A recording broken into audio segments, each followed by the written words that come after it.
मुंबई विमानतळावरील शिवरायांच्या एका पुतळ्याची विटंबना झाली. लाडक्या उद्योगपतींनी शिवरायांच्या पुतळ्याचा अपमान केला असे आरोप संजय राऊत यांनी केलेत. आमचे शिवसैनिक विमानतळावरील पुतळ्याची सुटका करण्यासाठी गेले होते. उद्योगपतींचे बाउन्सर कार्यकर्त्यांवर त्यानंतर धावून गेले असे आरोप देखील संजय राऊत यांचे आहेत.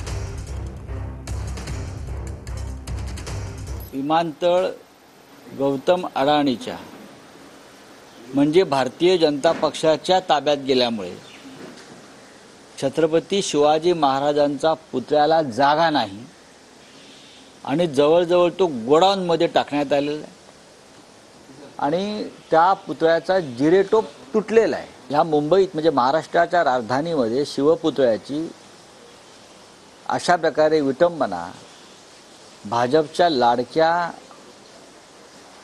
उद्योगपती आणि कंत्राटदाराकडून होत असेल तर ते अत्यंत गंभीर आणि चिंतेची बाब आहे.